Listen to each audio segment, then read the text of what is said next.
And so there's a lot of different underlying reasons for that, one of which is an inadequate healthcare workforce. In Indian Health Service, the average vacancy rate for physician slots is about 30%, higher in some, lower than others. And many times those slots are held by temporary physicians under temporary contract who are you're repaying a commitment from a scholarship or loan from Indian Health Service or another source.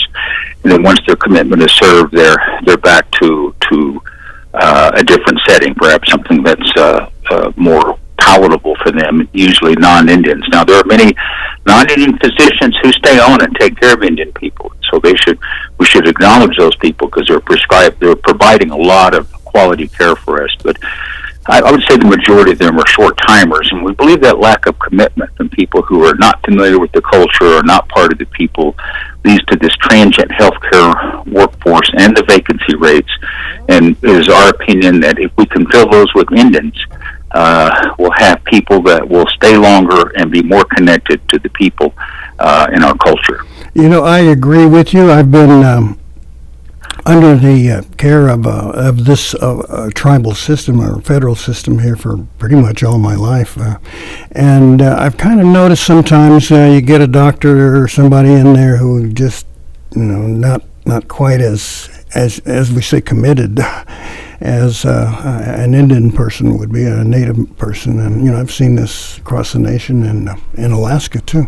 And so that really does make a difference. And I think our people can tell the difference and are more believing in a native person who's there to help them. I don't know, is that far-fetched? Would you agree with that? Well, we have some survey data from the Association of American Medical Colleges that shows a substantially higher rate of plans for Indians entering medical school to practice in an underserved area. And also upon graduation from medical school. We don't have good data that shows that all those Indians end up back in Indian country. That data is still being accumulated. And I think as data comes in, it'll be more supportive of this position. So meanwhile, we've got those surveys, we've got people's experience, and then we've got our intuition that tells us that culture is the tie that binds and provides better care and a more solid commitment. Right. Let me follow up my statement. I was saying, I've met some really fine folks who are non-Indian, who are taking care of our folks. Sort of reminds me of that TV show Northern Exposure. Do you remember that one? Yes. The guy done his federal schooling and stuff and loans, and then had to repay by going to this village. But being that, let's just move on from there. But what is the paper now saying? What are the strategies, I guess, to recruit Indian students into it? I mean, there's such a monumental challenges like academic and geographical in many cases and financial. What are your top priorities there? What does your paper tell us? Well, our top priorities, and if we distill down in our white paper that was based on the summit from the 2018 meeting, number one is reach students at a younger age. Don't wait till a student is in college and then try to interest them in health. We do that, admittedly, but for the best results, it's expose students at a younger age, even before late high school, middle school, even grade school, to where we foster an interest in science or math and the health sciences, and also providing academic enrichment whenever possible, and also frequent exposure to American Indian health role models. So many Indian students have the impression that because of either where they live or who they are, perhaps have been told that they can't do that. They're not able to do it. It's beyond their capabilities. And we have to fight that stereotype or that misinformation they've been given before, and start at an early age, even middle school and grade school. The other is to create a centralized information source to where we can process the data I was talking about, that we wanted to prove that the cultural connection leads to a filling of those vacancies in the healthcare workforce. Also expand financing options. American Indian and Alaska Native households earn average about 30% less than the national average. And so many students would feel like even if they were bright enough that they simply, their parents can't pay for their medical education. And now there's so many scholarships and loan programs and scholarship programs that should no longer be a barrier. And we don't want these students to be completing medical school and then be burdened with large student debt. And so we need to expand financing option for those Indian students. And I talked about improving academic preparation, including to foster interest in the science, technology, engineering, and math programs, academic enrichment programs, either during the year or during the summer.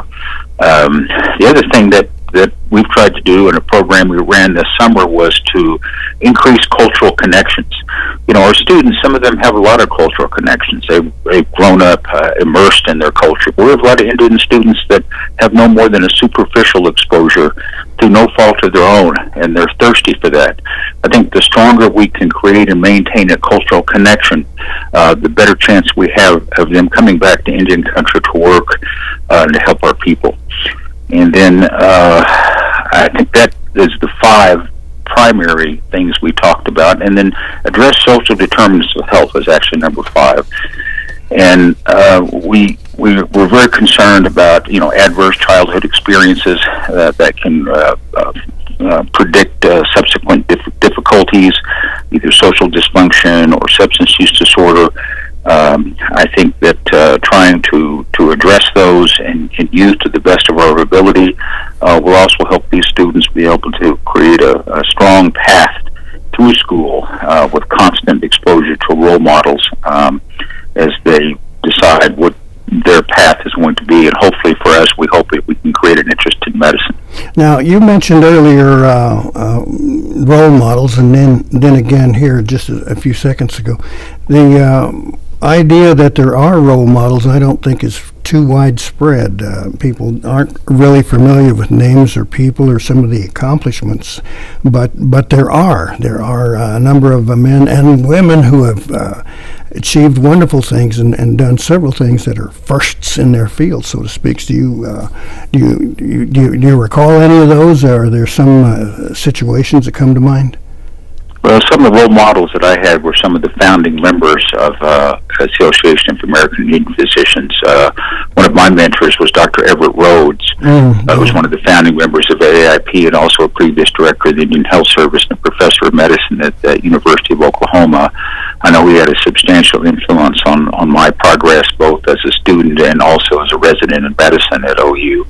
But there are other people that have had other influences, whether they be an academic position.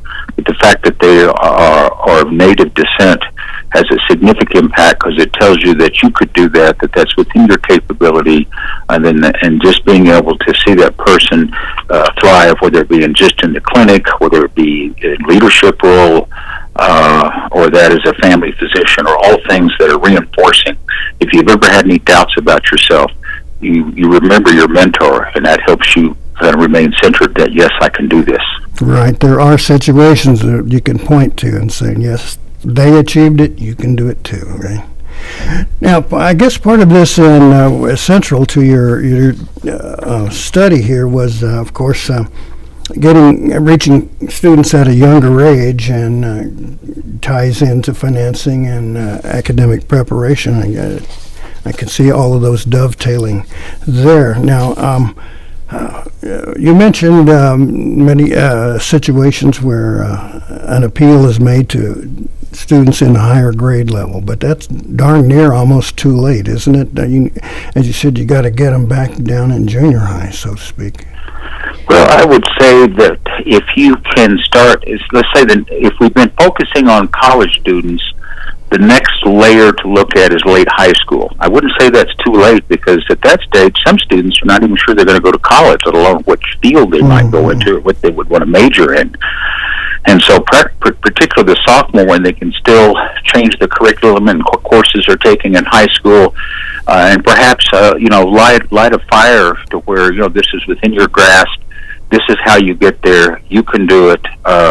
we have this common background of our culture or our ways, or as sovereign nations, and that this is something that's going to be a total influence in your life and a chance to be of service to others. And I don't think sophomore, junior is too late to try to convince those students to go to college, that a health profession is within their grasp, and it's a rewarding experience. Because I know a lot of students say, well, I don't want to be a doctor, that's too long. They need to hear back from someone that time goes so quickly, because your personality is developing, your fund of knowledge is developing. You're hardly standing still for a number of years. You're moving, you're growing personally, and your fund of knowledge is exploding. And so that time races by, even in your 20s. And they need to hear back from someone at that time as they're starting to plan their life. And hopefully, at the very least, you can convince them to go to college. Right. I know. I think back and found myself in that same situation, looking at, oh my God, if you want to be a doctor, you'll be in school forever, you'll be in tons of debt, and then you never know what's going to happen. But that's not the case. Now, if you were going to perhaps suggest some subjects that students might concentrate on when they're in the early stages of school, what might be some ideas there? Well, the sciences, and it's going to relate to what your school offers. A smaller school system's not going to have the same number of course offerings. I don't pretend to be an educator, but I do know that taking math classes, even at least intermediate level, if not high level math classes, algebra, trigonometry in high school, and geometry, those are not necessarily always mandatory. Science with either basic chemistry or microbiology could be others. Some high schools even have a basic anatomy or physiology class that can be taken. For those students that come from small school districts that may not have all those, that's when academic enrichment, say in a summer academic enrichment environment, can help you to be able to fill those gaps, to give you at least an exposure to that. And I say academic enrichment rather than a remedial class, because we're trying to enrich their academic background.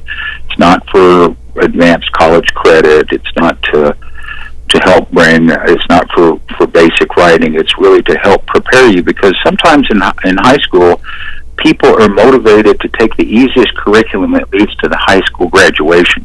Graduate with the bare number of credits. Don't take the harder courses if you don't need it to graduate. And so the thinking has to change to where, no, it's not the bare minimum. I have plans after I graduate, and I want to prepare for that. So how do I do that? Well, I'm not going to dodge the more demanding classes. I'm not going to dodge the sciences.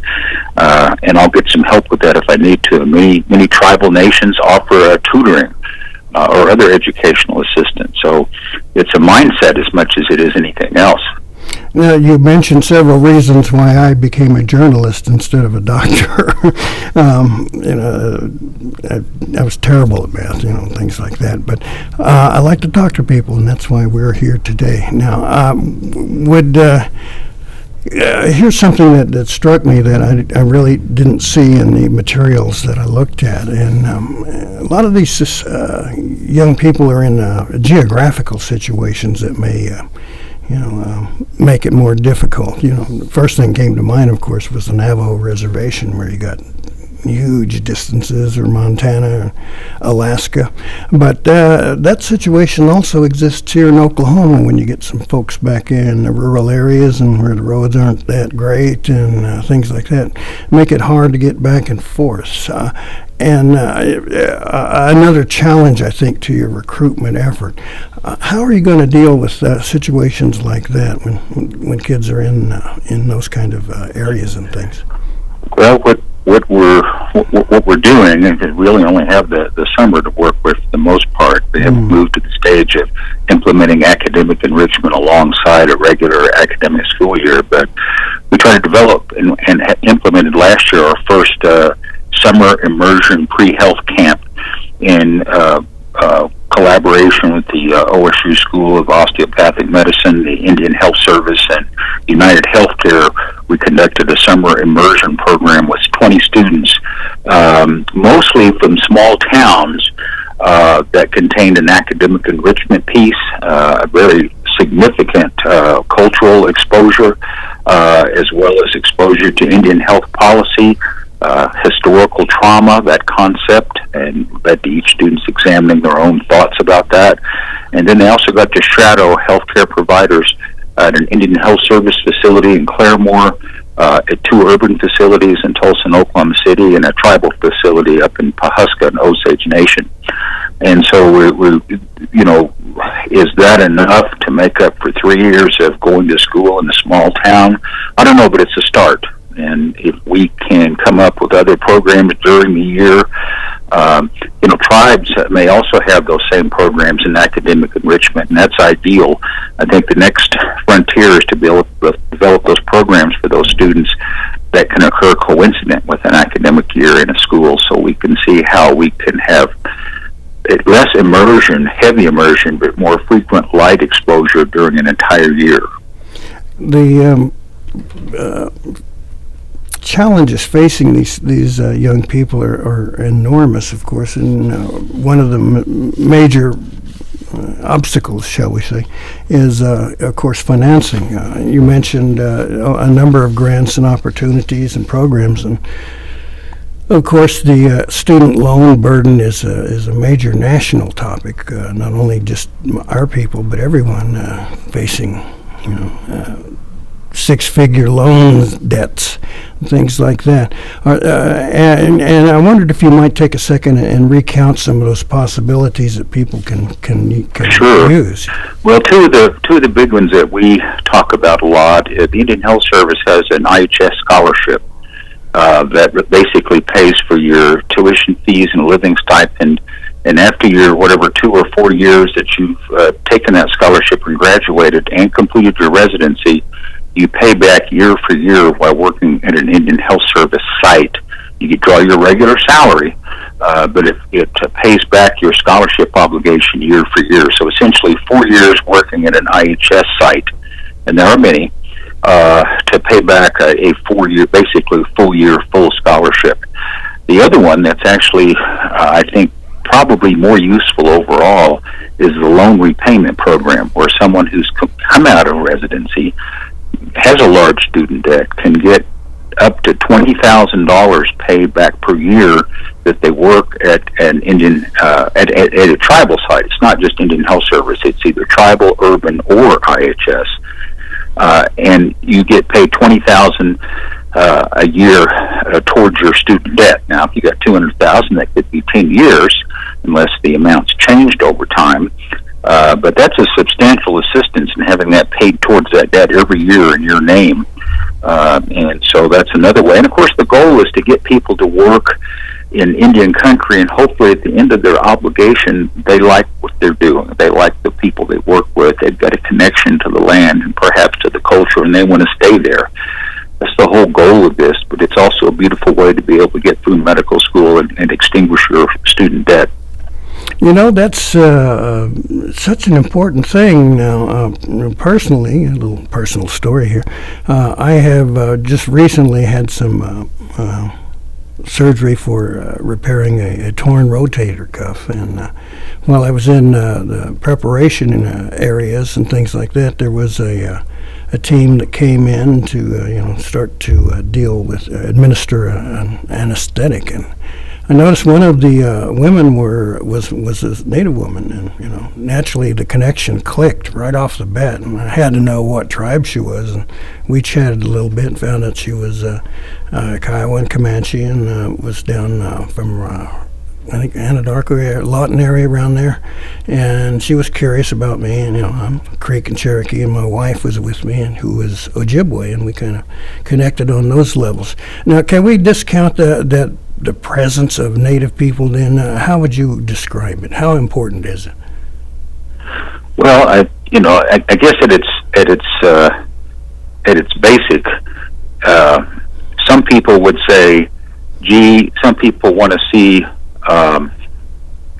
Some people may want to see a brown face, but not all Indians nowadays have brown faces. So beyond that, we have to accept that. Okay, and that's not all of it. Maybe it's an immediate reassurance, But I guess over time, if someone shows their commitment and their cultural connection and just the way they converse and interact with the patient, that comes through, regardless of the color of their or complexion.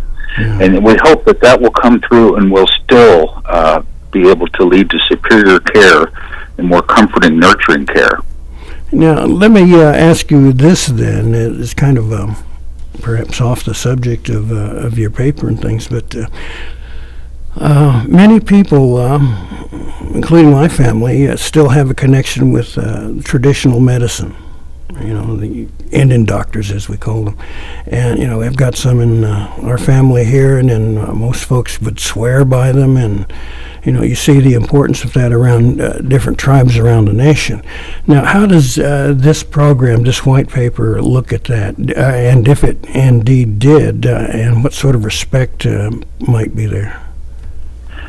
We don't. I would have to say that all I can talk about is the Osage health system, but we don't have that component within our clinic. It's present out in the community. If someone feels like that they're ill or maybe have had bad medicine put on them somehow, they have that. We don't have that within the clinic. There are tribes that do, and I'd say it's probably more prevalent in the Southwest, but it's present. We didn't really focus on that in the white paper. I would say the cultural connection that I probably emphasize more are things that revolve around just life.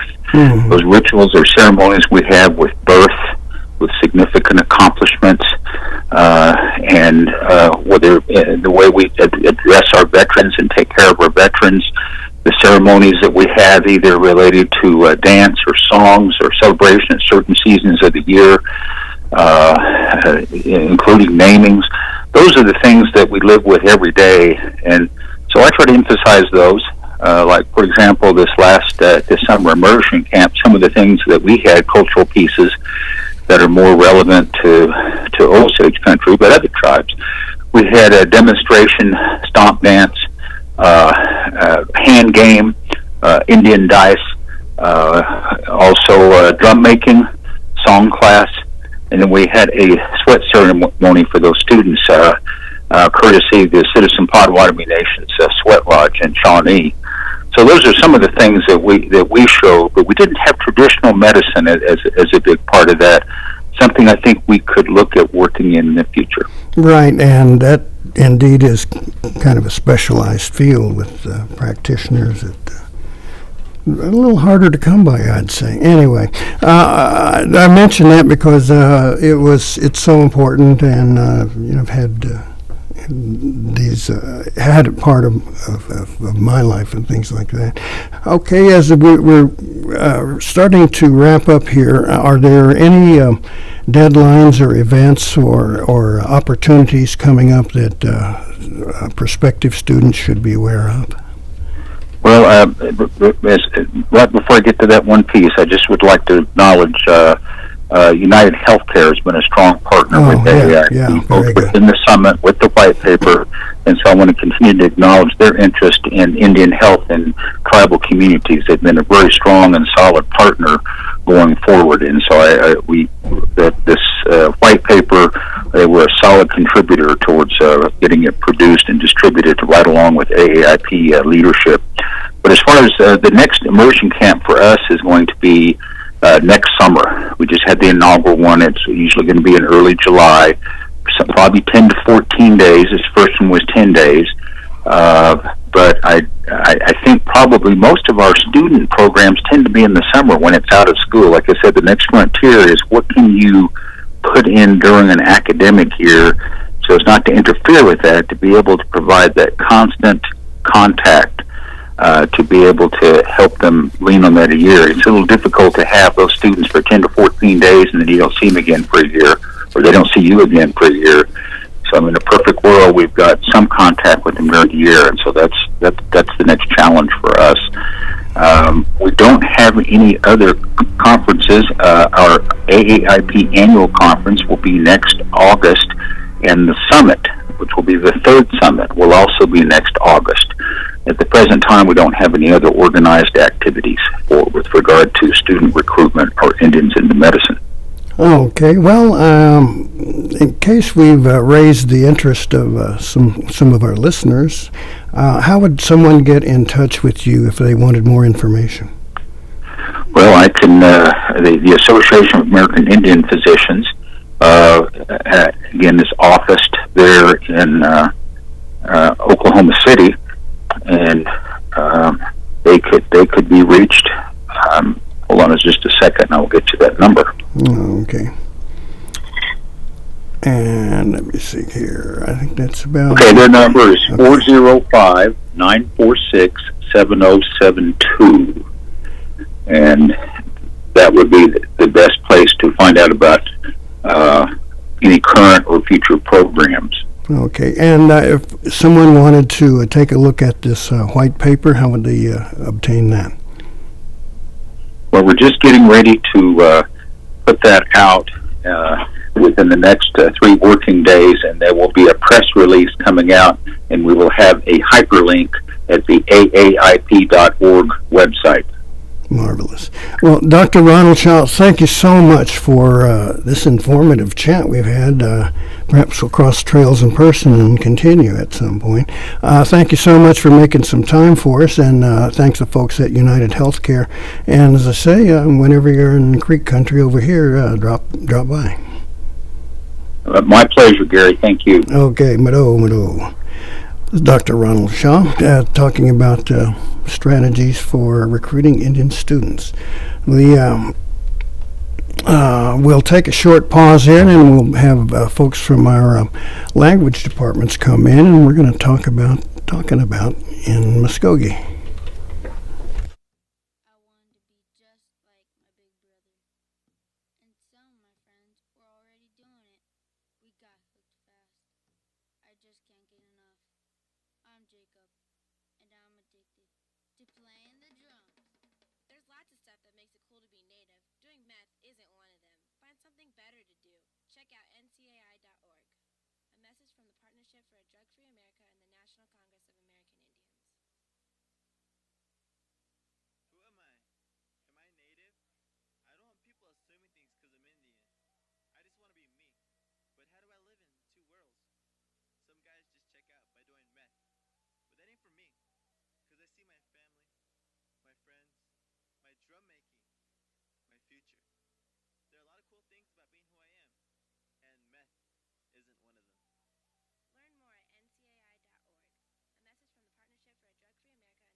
Okay, welcome back to Mvskoke Radio here on The Brew, 1240 AM and 106.3 FM. Excuse me, I'm still trying to get over a minor head cold here, and it's still kicking my backside. Okay, welcoming into our studio, we have folks from our language department here. Let me let them introduce themselves in Mvskoke here. Rebecca Barnett to West. Istijad Bonaga Mahayedu at Athedos. Judy Pickering, Jahavjo Kidos. Okay, try that one again. I think the mic was down. Again? Judy Pickering, Jahavjo Kidos. Okay, Judy, what's your title there, by the way?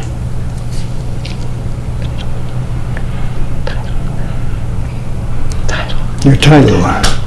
What do you do there?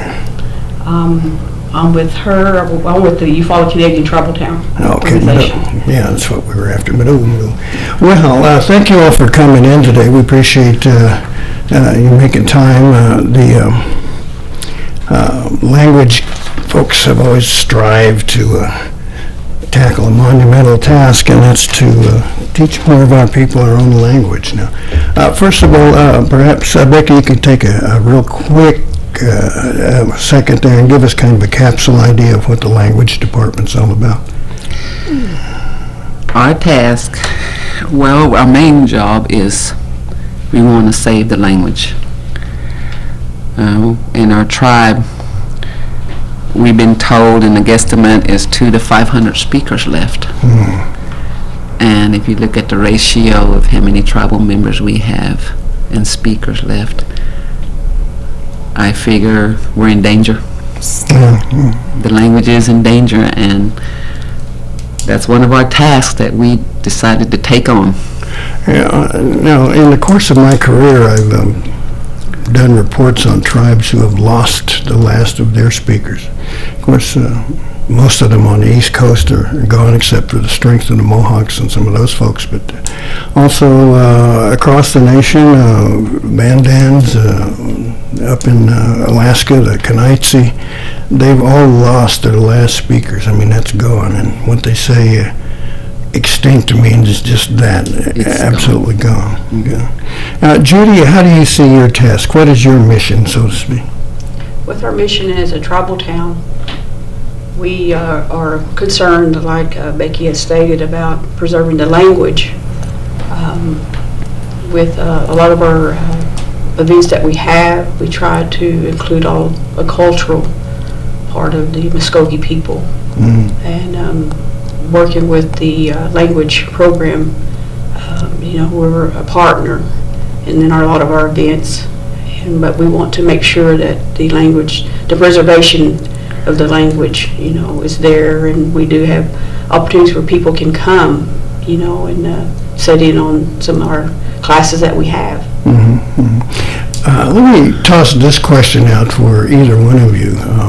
It's been said, I think, that the southern part of the Mvskoke Nation is stronger in culture and language than perhaps the northern part. Have you found this to be true? Either one of you, have you observed that phenomenon, perhaps? I think so. To a point, and I think it's because they live in bigger towns, and of course, down toward the south where I'm from, it's country, and that's where a lot of the ceremonial grounds and churches were. So, yeah, to a point, because when you go toward Tulsa and Glenpool, there's a few churches, and no grounds, maybe just a few down that way, the Uchis. But yeah, I think it's the tradition, culture, and language used to be stronger down that way. Well, I remember as a kid, I lived and grew up in Tulsa. That was pretty much the case. When my dad talked about doing things like that, we always had to go south. Yeah. And Dewar, Dustin, around those areas. What is it like in Eufaula? I mean, is culture a presence? Is it strong there? Well, not like it used to be. There's few families there that still, have history, and there's still families there that do participate, in the ceremonial grounds. But it's not like it has been, in the past. It's and that's why we feel it's important to have maybe classes of maybe how to make blue dumplings and things like that. We're trying to preserve that and make sure our younger people are introduced to that's part of who they are. So.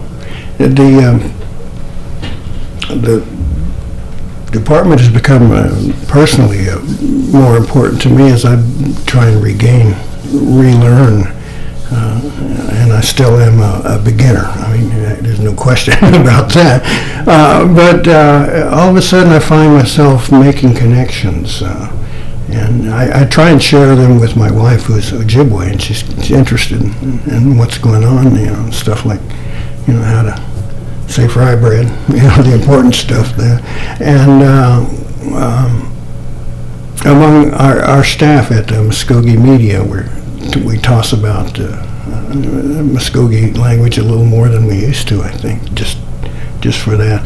Now, is that a sign, an encouraging sign? Do you all think? I mean, do we see more stress, perhaps more importance, more value in that culture? I mean, is it an evolving kind of thing? If you're using it in the media section, that is a step forward for us. And finding interest is hard. Yeah. So like when Eufaula Canadian contacts us and wants to do, that's interest. And your media, if y'all's tossing around using the words, that is a step forward for us because, some people thinks, I can speak, but they're speaking English. And that's, I think, Mvskoke language is who we are. That's what we're supposed to be speaking. English is a foreign language. We're supposed to be, in our language is Mvskoke. So yeah, it's encouraging to hear somebody using it, people using it. That's our goal. Is even if it's just one word, use it, or you'll lose it. Right. I mean, we're not fluent or anything, but there's a phrase or a word that fits in it. All of a sudden, you think, hey, gosh, that's kind of neat to hear that. Is Eufaula then perhaps in the same situation? Do you see some growth, some encouragement there? Yes, I do. I really do. How's that? We have a lot of people, we post all of our events in the newspaper, so there's a lot of interest, not just from the tribal citizens, but the non-tribal. They're interested. And to me, that's, we're reaching out. That's our goal, is to reach out and let them know, we need to learn our language. At one time, many of us, our parents were fluent speakers, but the children, along the years past, they forgot. Yeah. But it's there. We just need to reach out and grasp and just retain what's being introduced to. Like Becky, she's our teacher for our group, and because of her, showing us and telling us, that really gives us the encouragement that we can do it. A lot of them feel like they can't. We just have to take the initiative on ourselves to go forward with the language and stay with it. Yeah, I'm so happy to hear things like that. Even if it's a small step, it's a step. Now, Becky, do you have some feel now for how the department is doing in recruiting students? I mean, the numbers. I know classes always start big and then pare themselves down to a few hardcores, like myself, I hope. But how do you see? How would you measure the progress, I guess? Yeah, let's start out. Our progress, we're just happy to get 5 students. Because those 5 students is, 5 that didn't know the language and hoping they would learn the language and start using it. But if we can get employees, outside people to come in and just give it a try, because everybody's a beginner. We're going to start with kindergarten because it's a new language to our own people. It's a language that's different to our own people. So if we can just get people in there, even if it's 6, like I said, 5, 6, 7 students, that's a step for us, because interest is low. And we're trying to figure out why interest is so low, due to the fact of, it is a language. It is a different language, but it belongs to us. It belongs to us. And if we can just get people to realize it's your language, it's yours, learn it. I've visited a couple of classes, and I saw where the kindergartners were better than I was. The Head Start kids are kicking my tail.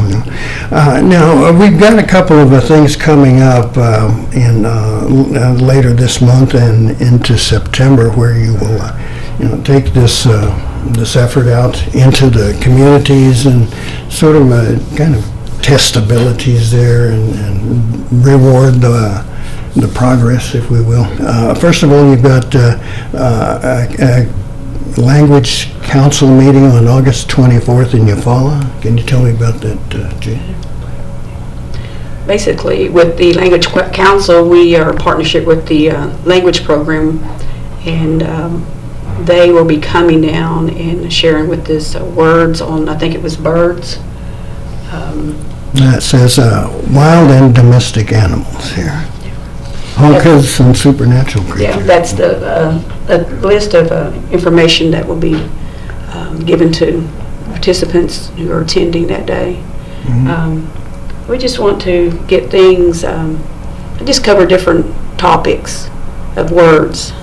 So, we selected this title because, it's something that's common to us in our world, the wild and domesticated animals.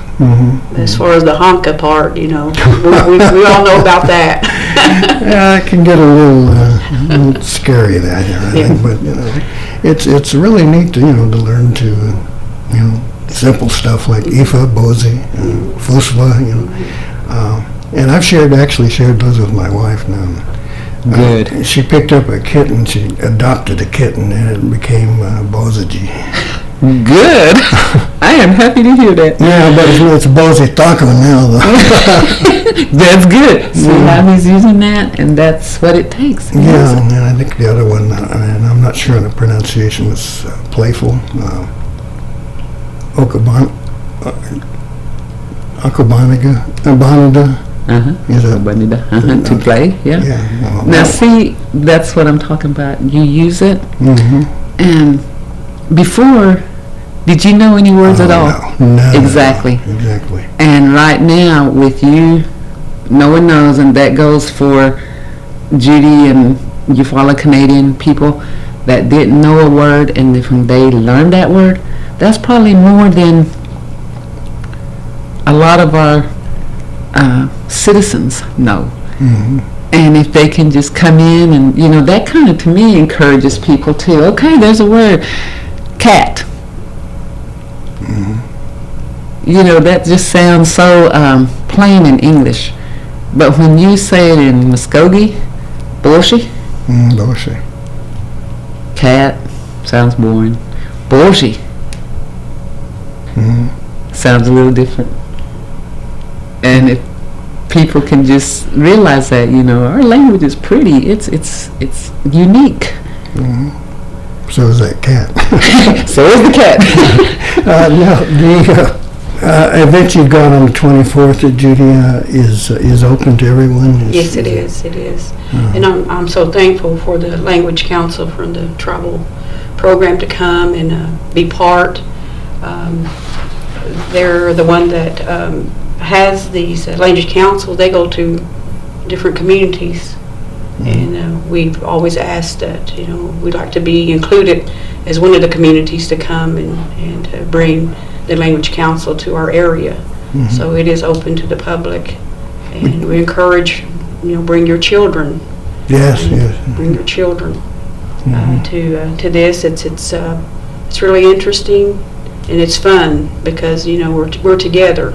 We're learning together, and that's what it's all about, is that fellowship of learning. For an event like that to pay off, so to speak, I guess the interest would have to be worthwhile. And how would you measure that down in Eufaula? Are people really interested, want to know, or glad this is happening? I really do. I said that we have a lot of people asking, when are you going to have your next session, and that tells me that they are interested. Like I said, that we tried to post everything in the newspaper, that inviting the public to come and find out who we are as Mvskoke people.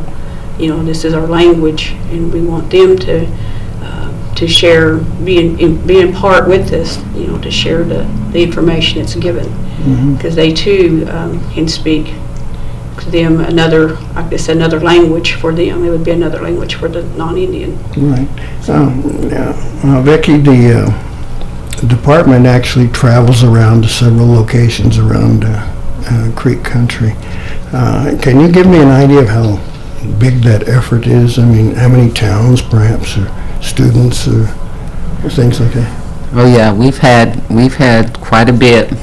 We've traveled to different communities. We've held spelling bees in different communities that ask for it, and the interest is there. People show up, and tribal and non-tribal members, people, they show up, and that if we can just keep this going and keep, in communities come to us and ask, we're there. We don't ever refuse anybody. How many then? Oh gosh, we've been to. We've had teachers in Wetumpka. We've had teachers in. We've been to Eufaula. We've been to Holdenville. We've been to Glenpool. We've been to Tulsa. We've been, what our time allows us to do. Sure. We go there. Weekends, we go. We're kind of like a ambulance service. We're like we go when they want us. We go. Emergency care. Yeah, because it is. We feel like that's what our job is and where we belong. Well, one of the jobs I think that you perform and isn't really discussed much is that you represent our people at different events around the nation. I know you've been to the Smithsonian and National Museum of American Indian, and your folks have sung and spoken. I guess, what does it make you feel like when you get to share that kind of thing with people who have never heard this before? Proud. Informational. Okay, it looks like my cell phone wants to interrupt us. But,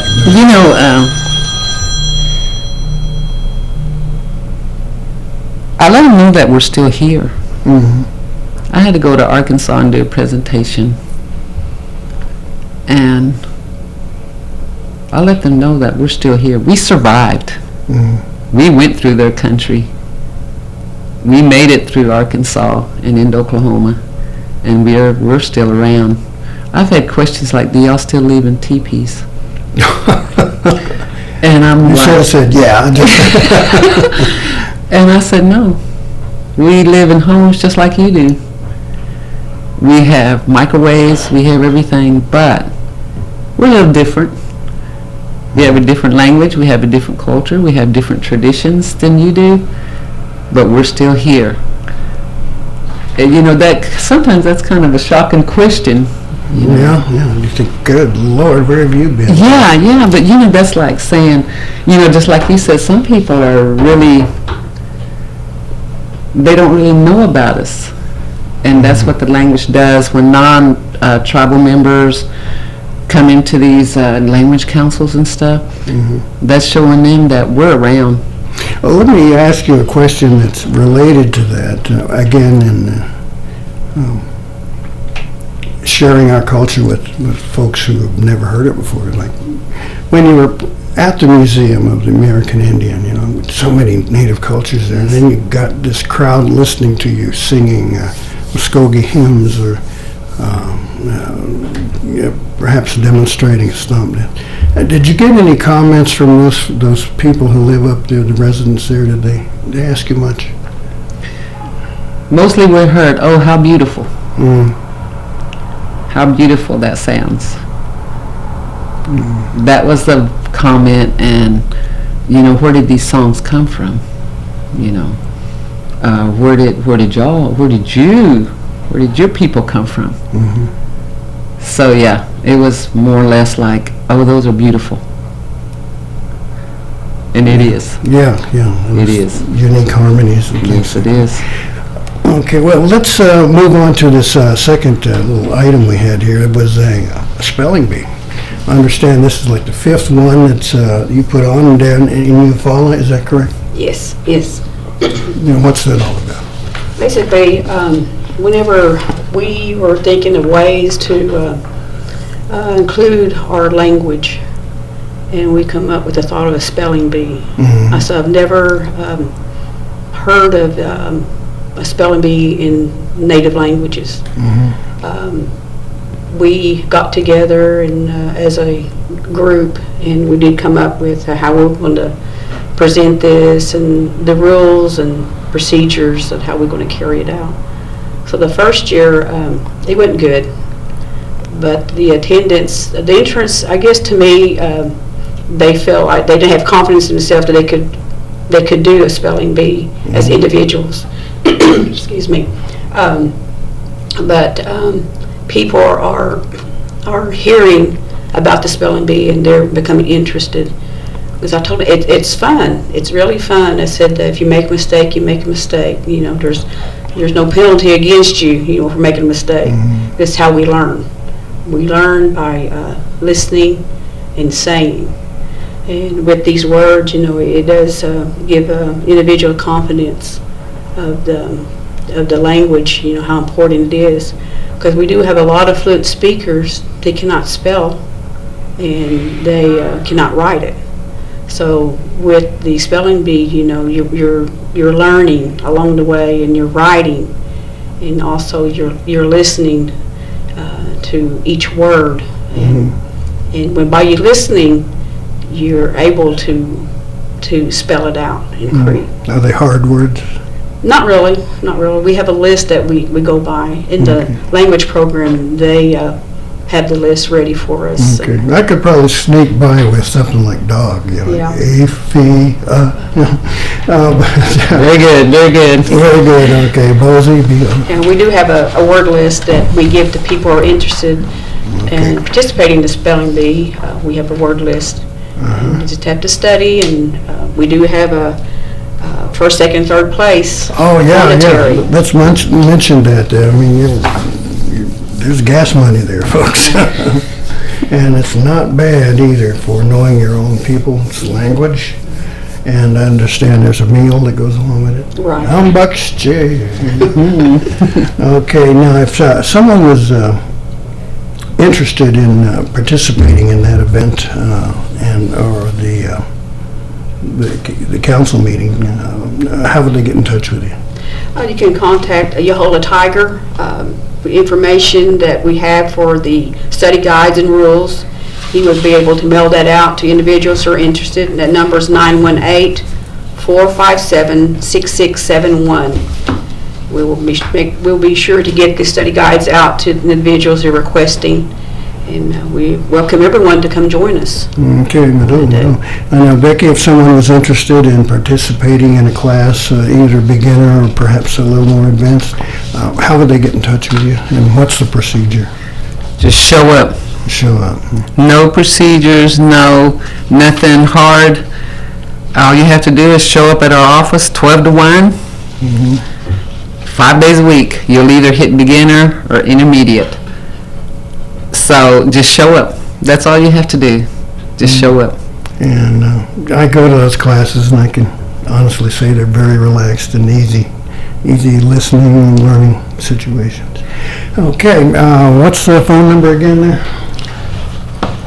918-732-7641. That's my phone number. Okay, thank you, Judy and Becky, for coming in. We're going to have to go to some announcements here, but we appreciate it and hope that more people will participate in that. $250 for a first place. I could spell dog for that. Okay, Madonna. All right, let's see. Let's get on to some of these announcements here. We've got a pile of them here.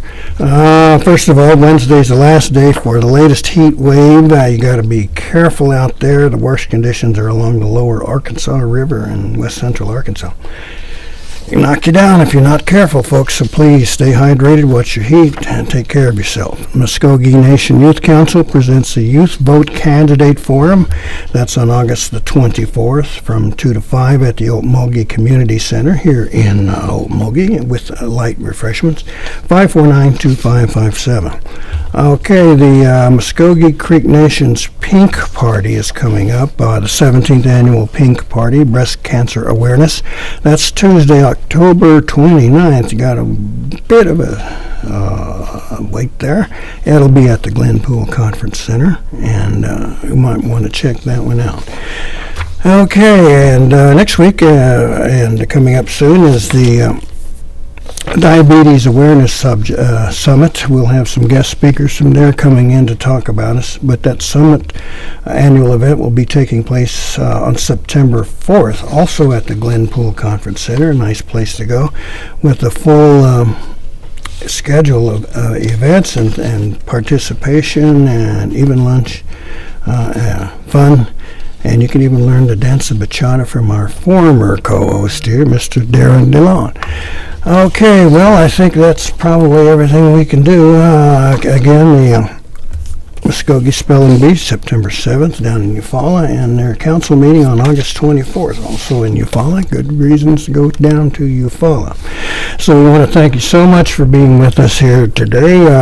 But over Marblehead, it's got Gary Fife, Jahu, Jeff Giddle.